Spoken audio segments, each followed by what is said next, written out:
आप सभी का स्वागत करता हूं दोस्तों चैनल रणभूमि मैथ्स पर। दोस्तों आज के इस वीडियो में मैं आपको फिजिक्स न्यूमेरिकल के कुछ ऐसे महत्वपूर्ण 20 प्रश्न कराऊंगा जिससे आपको परीक्षा में उस टॉपिक से उसी टाइप के एक ना एक क्वेश्चन जरूर मिलेंगे। और अब से हर दिन एक ऐसा सीरीज में पोस्ट करूंगा यूट्यूब पर। और जो बच्चे नए हैं उनसे मैं रिक्वेस्ट करता हूं कि आज के इस वीडियो में के डिस्क्रिप्शन में मैं आपको लिंक दे दूंगा। मैंने लगभग 18 वीडियो बनाए हैं फिजिक्स और केमिस्ट्री के न्यूमेरिकल से, तो आप चैप्टर वाइज भी वहां आसानी से देख सकते हैं। तो देखिए दोस्तों, जैसा कि पहला क्वेश्चन दिया गया है, मैं बस फॉर्मूला आपको बता देता हूं और फॉर्मूला से ही हम इस क्वेश्चन को सॉल्व करते चलेंगे। तो देखिए दोस्तों, क्वेश्चन नंबर 1 में देखिए आपको बहुत ही आसान तरीके से कहा गया है कि जब 8 केजी द्रव्यमान की किसी वस्तु पर कोई सतत बल 2 सेकंड कार्य करता है तो वह वस्तु के वेग को 4 मीटर प्रति सेकंड से 9 मीटर प्रति सेकंड तक बढ़ा देता है, तो लगाए गए बल का परिमाण क्या होगा। तो मेरे बच्चों देखो, आरआरबी ग्रुप डी का ही क्वेश्चन है। तो देखो, बल का परिमाण का फॉर्मूला होता है द्रव्यमान गुणे त्वरण। तो देखो, द्रव्यमान हमें 8 केजी दे दिया है, त्वरण हमें नहीं दिया है, तो त्वरण निकालने का एक और फॉर्मूला होता है v माइनस यू बटे में टी।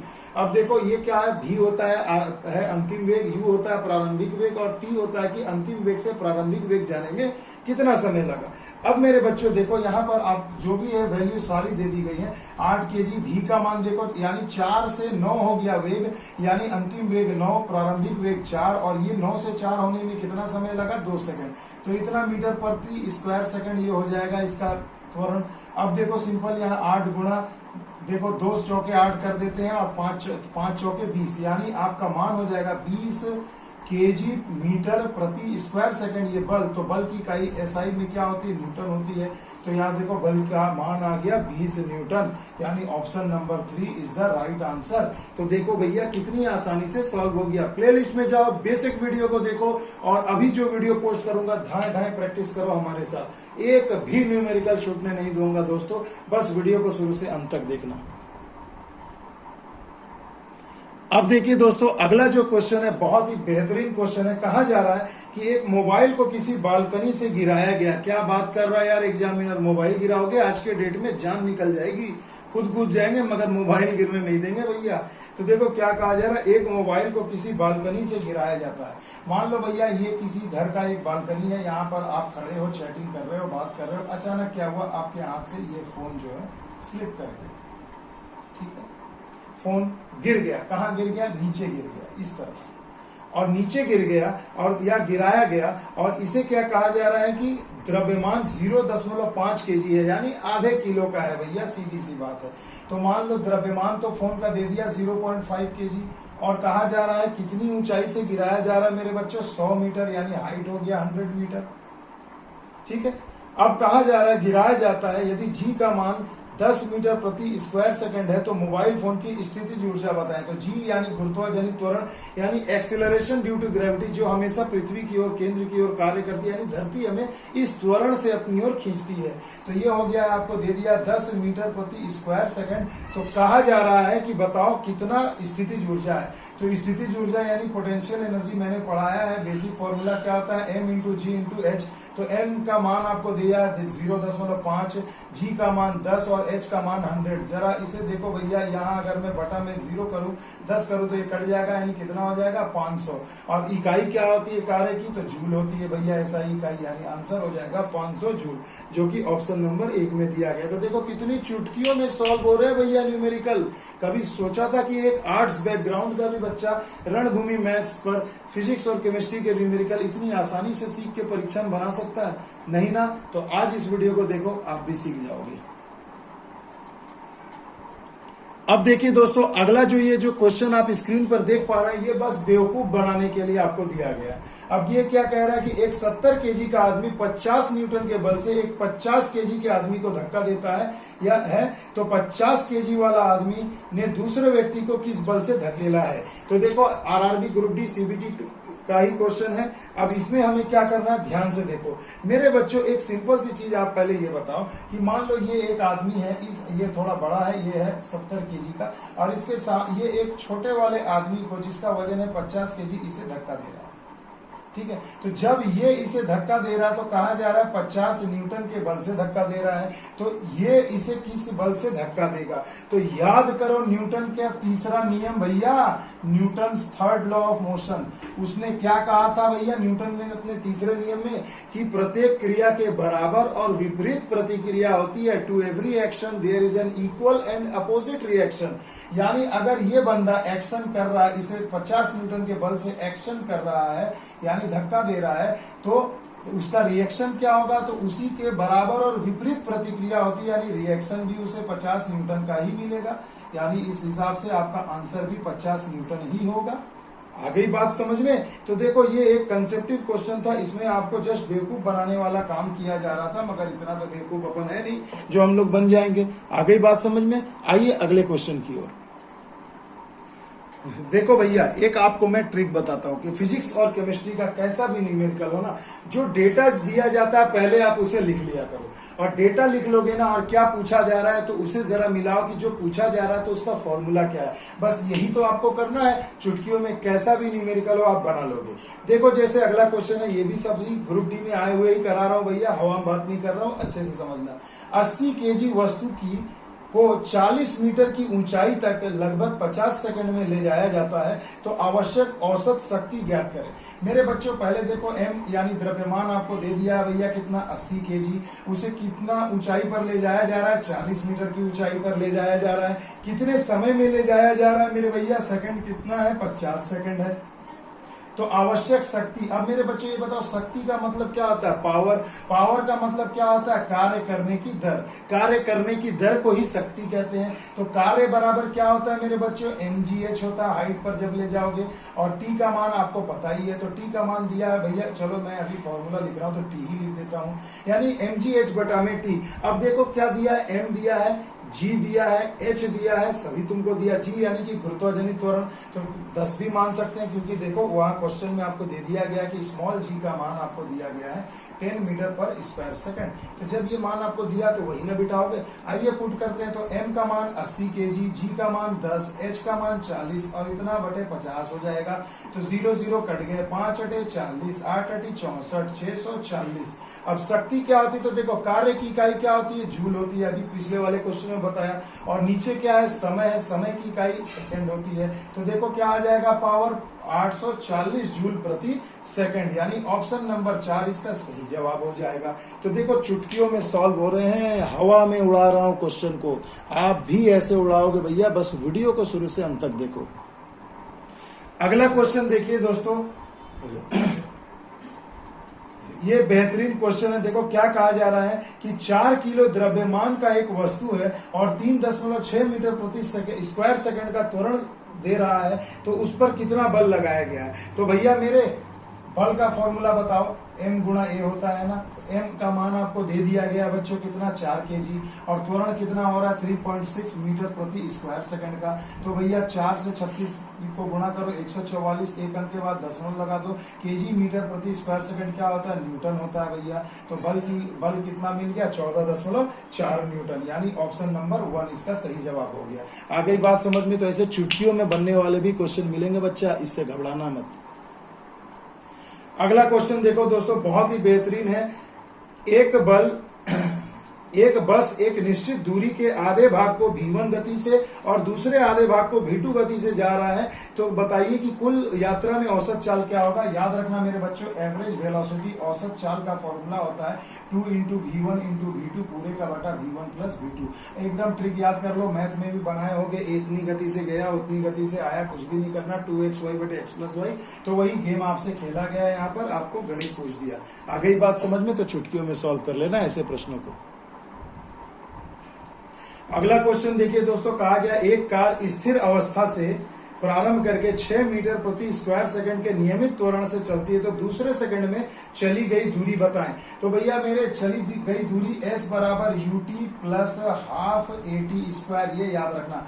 देखो जब गेंद को ऊपर नीचे फेंकोगे या गिराओगे तो वहां पर एक ही जगह क्या हो जाता है, g हो जाता है, और जब हॉरिजॉन्टल क्षैतिज तल पर जब करेंगे तो वहां g न लिख करके a लिखते हैं, यानी जो त्वरण होता है। आ गई बात समझ में। अब देखो कहा जा रहा है कि अगर एक गेंद है, एक कार है, अगर वो स्थिर अवस्था से, स्थिर अवस्था यानी कि प्रारंभिक वेग क्या होगा, 0 होगा, यानी u का मान यहाँ पर 0, तो t का मान जो भी होगा भैया गुणा होगे तो 0 ही होगा, और प्लस हाफ a का मान कितना दिया, देखो कितना त्वरण है, तो दिया गया 6 मीटर पर स्क्वायर सेकंड का, और समय आपको दे दिया गया है कितना मेरे बच्चों, समय यहाँ पर आपको दिया गया दूसरे सेकंड में, यानी 2, तो स्क्वायर करोगे 2 का स्क्वायर, यानी ये भी सेकंड स्क्वायर हो जाएगा, ये कट गया 2 का, ये 2 इसको काट दिया, 6 दूनी 12, यानी 12 मीटर, यानी दूरी कितनी निकल के आ गई भैया, 12 मीटर, यानी दूसरे सेकंड में इस त्वरण से अगर कोई बस जा रही है तो वो कितनी दूरी तय करेगी, 12 मीटर की दूरी को तय करेगी। आ गई बात समझ में।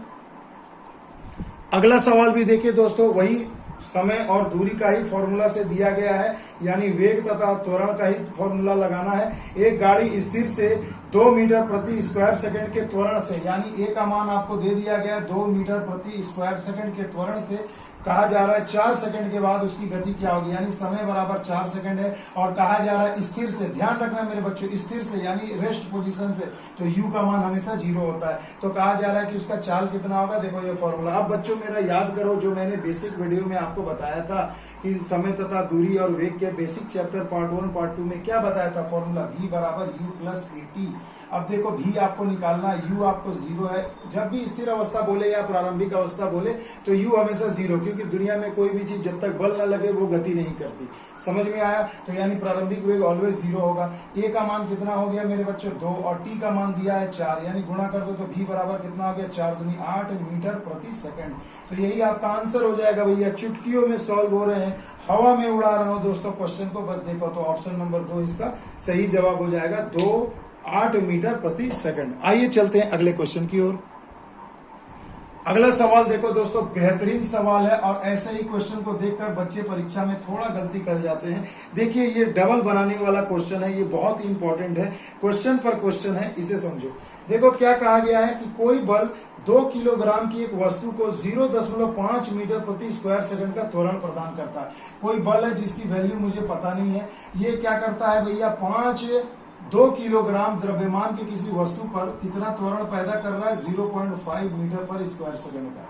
तो भैया बल निकालने के लिए हमें चाहिए क्या, द्रव्यमान चाहिए, वस्तु का भार चाहिए, द्रव्यमान चाहिए और त्वरण ही तो चाहिए। तो भैया बेसिक फॉर्मूला F बराबर m इंटू ए क्या हो जाएगा, तो m का मान हो गया 2 और a का मान 0.5, यानी 1 यहाँ ले लो तो 2 पंजे 10, 5 5 कट गया, यानी 1 न्यूटन, ये तो बल निकलेगा।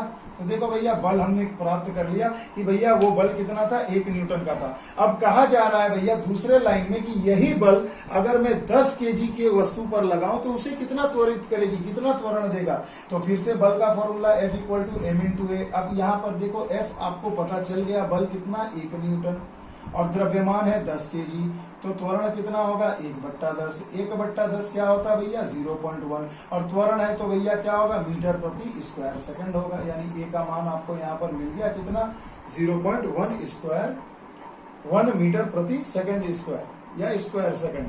आ गई बात समझ में। तो देखो यहाँ आंसर हो जाएगा क्या, तो ऑप्शन नंबर 1 इसका सही जवाब हो जाएगा। चुटकियों में सॉल्व हो रहे हैं, ऐसे क्वेश्चन परीक्षा में पूछे जाते हैं बच्चों। अगला क्वेश्चन देखिए दोस्तों, कहा जा रहा है कि एक गेंद को निर्वात में 49 मीटर प्रति सेकंड की चाल से ऊपर की ओर फेंका जा रहा है, तो उच्चतम बिंदु तक पहुंचने के लिए उस गेंद द्वारा लिया गया समय क्या होगा। तो मेरे बच्चों एक सिंपल सी चीज बताओ, अगर ये मान लो धरती पर कोई बच्चा खड़ा है, ये किसी गेंद को ऊपर की ओर इस तरह से फेंक रहा है, किस वेग से फेंक रहा है, देखो 49 मीटर पर सेकंड। आप देखो जब प्रारंभिक वेग ही है, आप 49 मीटर पर सेकंड के वेग से फेंक रहे हैं, तो उच्चतम बिंदु वो कब जाएगा, जब वो जाना उसका जब गति 0 हो जाएगा, यानी जब उसका भी अंतिम वेग जब 0 हो जाएगा, तभी तो कहेंगे कि हाँ भैया यहीं तक ये गेंद गया, उसके बाद से फिर वो नीचे आने लगेगा। यानी यहाँ पर देखो जब नीचे से ऊपर फेंकोगे तो प्रारंभिक वेग कुछ होगा और अंतिम वेग हमेशा 0 होगा। आ गई बात समझ में। देखो कितना सिंपल सा लॉजिक है। तो जब ये गेंद ऊपर की ओर फेंक रहा है, तो कहा जा रहा है कि बताइए कि उस गेंद द्वारा लिया गया समय क्या होगा। तो मेरे बच्चों समय का फॉर्मूला है, जब ऊपर फेंकोगे t बराबर होता है u बाई में g, u बटा में g यानी कि गुरुत्वाजनित त्वरण। तो देखो यहाँ पर 49 मीटर प्रति सेकंड दिया, हमने मान बैठा दिया, g का मान 9.8 मीटर प्रति स्क्वायर सेकंड होता है। Metre metre cancel, second second cancel, 1 second ऊपर चल जाएगा। तो ये देखो जस्ट इसका डबल है भैया, तो ये बटा में 10 था, यहाँ पर 2 कर दो, 49 दूना 98, 2 पंजे 10, 5 ऊपर, यानी क्या हो जाएगा 5 सेकंड लगेगा। यानी उस गेंद को ऊपर जाने में, मैक्सिमम हाइट तक जाने में इस वेग से कितना समय लगेगा, 5 सेकंड लगेगा। यानी ऑप्शन नंबर 3 इसका सही जवाब हो जाएगा। इस पर फुल डिटेल में मैंने वीडियो डाल रखा है भैया, आज से 6 महीने पहले, जाओ प्लेलिस्ट में देख लेना। नहीं देखना है तो लिंक दे दूंगा आज के वीडियो के डिस्क्रिप्शन में, वहां से देख लेना। मगर देख लेना भैया, क्योंकि ऐसा एक क्वेश्चन पिछले बार आरआरबी के हर सेट में दिया था ग्रुप डी के, इस बार भी रहेगा, तो अच्छे से इसे के लिए तैयार रहो मेरे बच्चों। अब देखिए दोस्तों, इस क्वेश्चन में क्या कहा गया है, देखिए दिए गए ग्राफ में वस्तु विशेष का प्रारंभिक वेग बताएं। मेरे बच्चों देखो, एक बात याद रखना, ग्राफ से रिलेटेड जाओ, मैं आपको अभी बता दे रहा हूं कि ग्राफ से रिलेटेड आपको परीक्षा में एक क्वेश्चन जरूर रहेगा। इस पर भी मैंने डिटेल से वीडियो बनाया है, उसे देख लेना। नहीं समझ में आएगा तो ऐसे ही क्वेश्चन बताते जाऊंगा, ऐसे ही समझ जाओगे। देखो नीचे आपको दिया गया है समय और ऊपर आपको इस दिशा में दिया गया है वेग। तो मेरे बच्चों ये बताओ कि वेग और समय के ग्राफ से आपको क्या मिलता है। तो पहली बात तो ये कि वेग और समय के ग्राफ से मतलब इसका जो रिजल्टेंट होता है वो क्या देता है, हमें एक्सीलरेशन देता है, और या तो रिटार्डेशन यानी कि मंदन देता है। क्लियर हो गई बात, एक्सेलरेशन यानी त्वरण या तो मंदन। मगर इस क्वेश्चन में देखो, आपको देखिए ट्रिक खेला गया, ये है 5 और ये है 10 और यहाँ से एक रेखा ऐसे खींची गई है, मैं इसे हटा दे रहा हूं, ध्यान से समझना। ये ऐसे खींची गई है, जरा सी ध्यान से बात को देखना कि ऐसे खींचा गया है, और कहा जा रहा है कि भैया बताइए कि वस्तु का जो प्रारंभिक वेग है वो बताएं। तो मेरे बच्चों ये नीचे समय, ये 0 से शुरू, ये 1, ये 2, ये 3, ये 4 होता है, जैसा आप देख पा रहे हैं क्वेश्चन में, और इधर वेग दिया मीटर पर सेकंड में।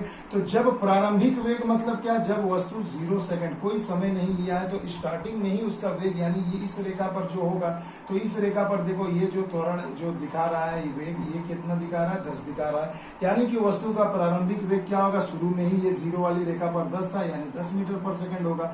इसे आंख से देख करके आंसर करना था दोस्तों, इसे सॉल्व करने की जरूरत ही नहीं है। आइए ऐसा एक क्वेश्चन और है, उसे भी देख लेते हैं।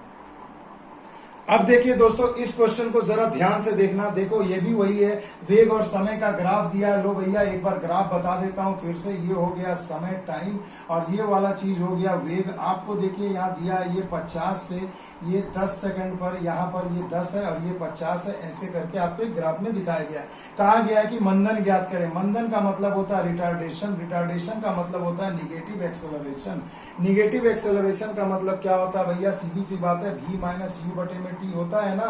तो जब ये अंतर माइनस में आ जाए तो वही मंदन हो जाता है। तो आप मेरे को बताओ कि जब वेग यहाँ 0 था, तो यानी प्रारंभिक वेग जब इसका 0 रहा होगा, तो यहाँ पर देखो प्रारंभिक वेग कितना दिया, 50 दिया, यानी यहाँ पर मान हो जाएगा u का 50, और अंतिम वेग यानी ये यहाँ पर आ रहा है 10 सेकंड में, ये रुक गया 0 और 0 रेखा पर आ गया, यानी कि यहाँ पर इसका वेलोसिटी 0 हो जाएगा। तो और त्वरण और कितना देर में ऐसा हुआ, तो देखो ये सेकंड में बांटा गया है, तो ये 10 है, तो ये 10 सेकंड है। क्लियर दोस्तों। तो देखो ये ऊपर वेग हो गया, ये वाला समय सेकंड है, 50 से 0 आया है मेरे बच्चों 10 सेकंड में, तो कितना हो जाएगा 10 × 5 = 50, यानी -5 मीटर पर स्क्वायर सेकंड। और माइनस का मतलब होता है मंदन, यानी कि नेगेटिव एक्सेलरेशन। तो आंसर हो जाएगा मंदन 5 मीटर प्रति स्क्वायर सेकंड, यानी ऑप्शन नंबर 1 इस सवाल का सही जवाब हो जाएगा। आगे बात समझ में। तो देखो ग्राफ भी चुटकियों में बनते हैं दोस्तों ऐसे।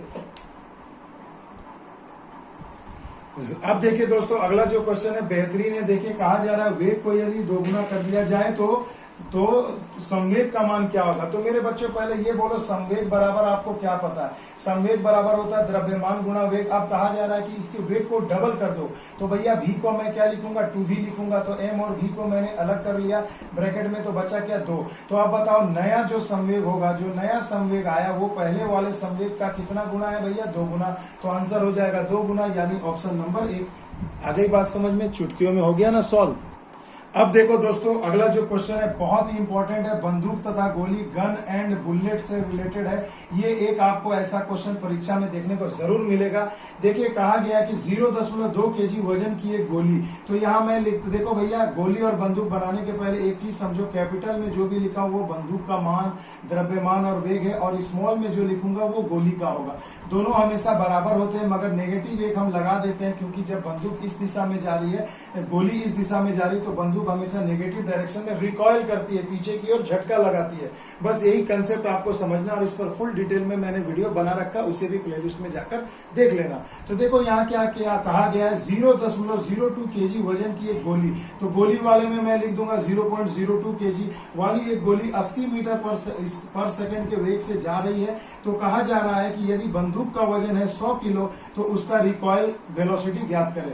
माइनस का मतलब नेगेटिव डायरेक्शन में, बाकी आपको कुछ भी नहीं करना। यहां से आप जब इसे सॉल्व करोगे तो भी का मान कितना आ जाएगा मेरे बच्चों, तो भी का मान आ जाएगा 0.016 सेंटीमीटर मीटर। तो अगर आप उसे सेंटीमीटर में बदलोगे तो सबको सेंटीमीटर में बदल देना, तो 1.6 सेंटीमीटर पर सेकंड आ जाएगा।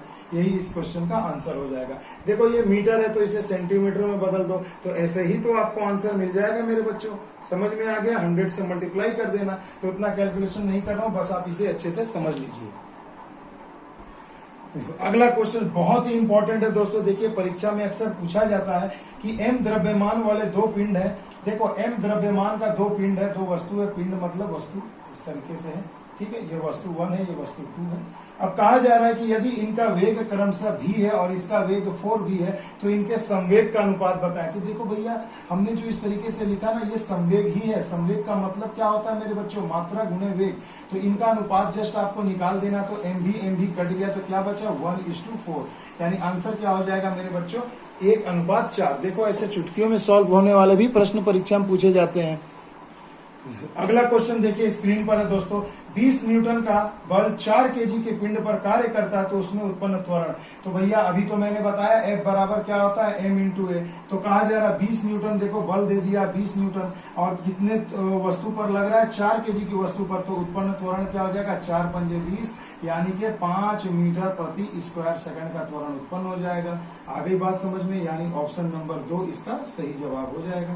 देखिए कितनी चुटकियों में सॉल्व हो गया। अगला क्वेश्चन देखिए दोस्तों, ये न्यूमेरिकल कम और थ्योरी ज्यादा है, मगर फिर भी मैं आपको बताना चाहता हूं। कहा गया है कि एक अश्व शक्ति बराबर कितना हॉर्स पावर, तो एक कितना वाट, तो 1 हॉर्स पावर यानी अश्व शक्ति बराबर होता है मेरे बच्चों 746 वाट।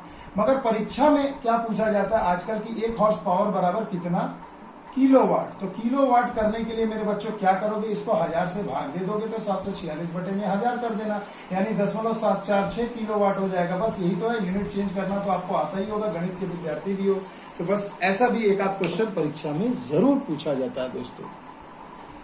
अब देखिए दोस्तों, अगला क्वेश्चन है, कहा गया कि 1 मेगावाट निम्नलिखित में से किसके बराबर होता है। तो याद रखना 1 MW यानी 1 मेगावाट बराबर होता है 10 का पावर 6 वाट। तो अब मेरे बच्चों, अब आप ये बताइए 10 का पावर 6, जरा 6 0 लिखकर देखो तो, इकाई, दहाई, सैकड़ा, हजार, 10,000, लाख, 10 लाख, यानी कि यहाँ पर ये 10 लाख वाट के बराबर होगा। यानी ऑप्शन में ढूंढो जरा सा कहाँ दिया, तो ऑप्शन नंबर 2 यानी 10 लाख वाट के बराबर होगा। तो ऐसा भी क्वेश्चन परीक्षा में पूछा जाता है बच्चों, याद रखना। अगला क्वेश्चन देखो, बहुत ही ट्रिकी क्वेश्चन है दोस्तों, इसे ध्यान से देखना। एक गेंद को निश्चित गति से ऊपर फेंका जाता है, यह 60 मीटर ऊंची जाती है और फेंकने के बाद वापस आ जाती है, तो क्या होगा। 4 ऑप्शन आपको दिया गया है मेरे बच्चों। बहुत ट्रिकी क्वेश्चन है, इसमें बहुत बच्चे गलती करते हैं, ध्यान से समझना। कि मान लो एक गेंद को जमीन पर है, यहां से मैं ऊपर की तरफ फेंका और ये गेंद यहां गई, ठीक है दोस्तों, ये 60 मीटर की दूरी आपको दे दी गई है। तो चलिए भैया, ये डिस्टेंस मैं मान लेता हूं कि 60 मीटर है, और अब गेंद ऊपर जाने के बाद फिर से ये गेंद क्या नीचे की तरफ आ जाती है वापस। तो कहा जा रहा है कि पूरी यात्रा के दौरान इसका विस्थापन बताएं या दूरी बताएं। तो दूरी अगर पूछा जाएगा तो 60 ऊपर गया, 60 नीचे आया, यानी दूरी यानी डिस्टेंस कितना लिख दोगे, 120 मीटर तय किया। मगर बच्चों ऑप्शन ध्यान से देखो, पहला में क्या दिया, विस्थापन 0, दूसरा में विस्थापन 120, जो कि सरासर असर गलत है, दूरी 120 हो सकती है, विस्थापन नहीं। और तीसरा क्या, विस्थापन 60 मीटर गलत है और तय की गई दूरी 0 है, तो दूरी तो 120 मीटर है, यानी ऑप्शन नंबर 1। अब मैं आपको बताता हूं कि मान लो आप यहाँ पर खड़े हो और आपको यहाँ जाना है, तो आप ऐसे ऐसे करके जिस रास्ते से भी यहाँ पहुंचे हो, तो ये जो जितनी भी जो आपने ट्रेवल की है जिग-जैग वे में, तो ये क्या डिस्टेंस हो जाता है, दूरी हो जाता है। मगर विस्थापन की परिभाषा होती है कि दो बिंदुओं यानी प्रारंभिक और अंतिम बिंदु के बीच की शॉर्टेस्ट दूरी, स्मॉलेस्ट दूरी, सबसे निम्नतम दूरी को ही हम लोग विस्थापन कहते हैं। तो मेरे बच्चों जरा सा याद रखो कि जब गेंद यहाँ से फेंका गया और वापस गेंद यहीं पर आ गया है, तो वापस आ गया तो यानी विस्थापन क्या हो गया, यहाँ से शुरू हुआ यहीं खत्म हो गया, तो विस्थापन 0 हो गया। यानी ऑप्शन नंबर 1 इसका सही जवाब होगा कि विस्थापन क्या हो जाएगा मेरे बच्चों, 0 हो जाएगा। यही आपका सही जवाब होगा। आई होप आपको मैं ये कंसेप्ट समझा पाया। विस्थापन और दूरी पर कंसेप्ट पर भी क्वेश्चन अक्सर पूछे जाते हैं दोस्तों। तो देखिए दोस्तों, अगला अब जो क्वेश्चन है बहुत ही बेहतरीन है और आज के इस वीडियो का आखिरी प्रश्न है। 20वां प्रश्न देखो कितनी जल्दी सॉल्व कर रहा हूं। तो भैया अगले वीडियो में आपको और भी ऐसा मिलेगा, इसी टाइप का हर चैप्टर को मिक्स करके बता रहा हूं ताकि एक क्वेश्चन कर लो। और बेसिक ऑलरेडी 18 वीडियो यूट्यूब पे डाल चुका हूं, वहां जाकर के बेसिक जरूर सीखना।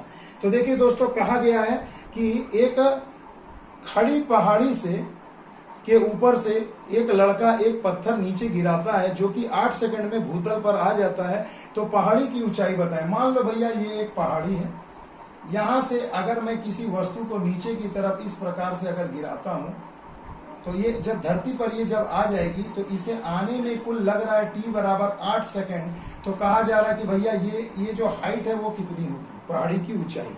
तो मेरे बच्चों एक सिंपल सा चीज याद रखना, s बराबर ut plus half GT square. जब आप नीचे की तरफ गिराओगे तो यहाँ प्लस होगा और जब ऊपर फेंकोगे तो माइनस होगा। और यहाँ देखो त्वरण का बात आएगा, गुरुत्वाजनित त्वरण का, इसलिए जी बिठाया। तो जब ऊपर से नीचे गिराया जा रहा है तो प्रारंभिक वेग क्या होगा भैया, 0 होगा। तो s बराबर ये तो 0 हो गया, ये हो गया हाफ। g का मान भैया 9.8 और t का मान 8, यानी 8 का स्क्वायर ले लेंगे। तो भैया कितना हो जाएगा, तो देखो अगर मैं इसे सॉल्व करूं तो 2 से ये कट जाएगा 4.9 बार में, और 8 का स्क्वायर 64 और 4.9 को मल्टीप्लाई करो तो हो जाएगा 313.6 मीटर। यानी कि यही डिस्टेंस आपका हो जाएगा कि ये जो दूरी हो गई कितना हो गया, 313.6 मीटर, यानी ऑप्शन नंबर 4। तो देखो दोस्तों, बस कंसेप्ट याद रखो, जो डेटा दिया है उसे लिखो, जो पूछा है वो लिखो, फॉर्मूला को कोरिलेट करो, बस सॉल्व कर दो। यही तो है फिजिक्स और केमिस्ट्री का न्यूमेरिकल। तो आई होप आपको मजा आएगा दोस्तों इस वीडियो को देखने के बाद। तो अगर वीडियो अच्छा लगेगा दोस्तों तो लाइक शेयर एंड सब्सक्राइब बनता है मेरे बच्चों। कमेंट में बताइए कैसा लगा वीडियो, किस टॉपिक पर आप और वीडियो चाहते हैं वो भी आप मुझे कमेंट में जरूर बताइए दोस्तों। मिलते हैं अगले वीडियो में दोस्तों, तब तक के लिए जय हिंद, जय भारत।